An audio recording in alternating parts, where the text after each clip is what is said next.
Omega，我来家跟你就在play，跟你没结婚，爱跟你有 play 里头，我都没结去，你有 play 里头，我爱都没毛毛，爱这个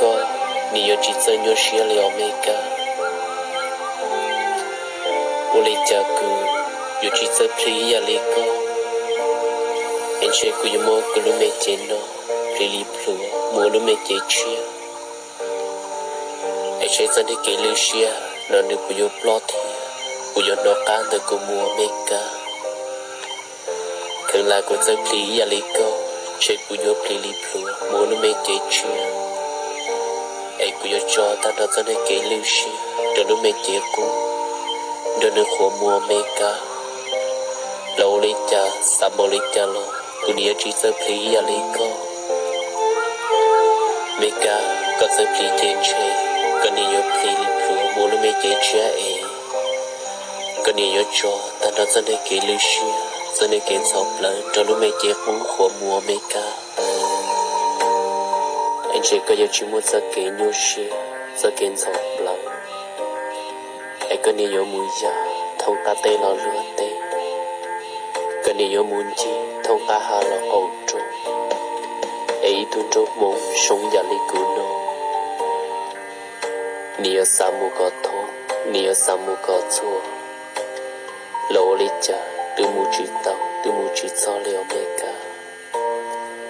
có bộ một giờ cái nhau xia có bộ một giờ kiến dọc lớn sống nhà lý bé đi năng thiên à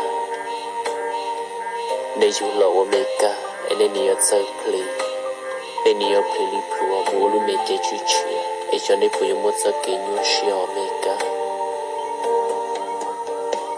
bây bỏ hai tiền, bây giờ là ấy tôi mới nhuận này, giờ trò luôn giờ tới nó lại chơi, ý lấy những mua, ý con nhau xia, ý lấy những mua, ý con sọp lại, giờ này khi chỉ tao tao trong lần tiếp bao, ấy nhiều muốn sai tao dùng đua xia. Một giờ nữa tôi kia là tôi thể chỉ tao trong lần tiếp bao liều ý trong phong chiếu cho nên xua tôi giờ hai tia bê là chơi play trong lần tụi mê cá đời nó anh chơi bê vô play li plua mua lúc mê chơi chia lòng đồ lúc xia luôn trừ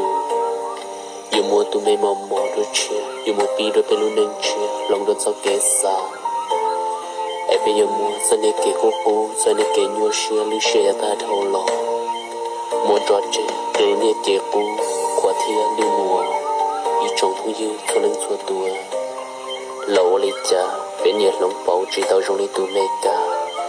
em đưa từ bên lồng bầu mù chê bên chủ nhà áo lô qua lời xưa ý trong thu dư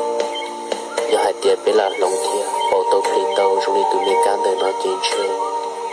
bên du lẩu ở tin này nhớ trâu luôn tiền tên nó bên từ chỉ một giờ kỹ lưu xuyên dọc lời tam bồ lì nó lúc bây giờ bên lên lưu xuyên sọp lại chân chơi bây giờ mua bên lúc mấy chế cũng play li pro mua lúc mấy chế chia anh chơi cho lấy cái lưu xuyên là ta trâu nó bên đi mua bỏ chơi cho lúc mấy chế cũng còn được cố thiệp lo lưng thiệp khóa thâu mua lỗ lý cha bên nhiều ở chơi tàu anh thì đi chọn một giờ cái lưu xuyên ta mua lên nó trâu bé anh nhiều mua giờ cái pro cái tuổi nhiều mua tụi nó yên nó chua nhiều mua tụi mua đầy tuổi vì tí cho lấy cái lưu xuyên sọp lại nó sẽ làm mà ít trong mấy phút giờ cho nên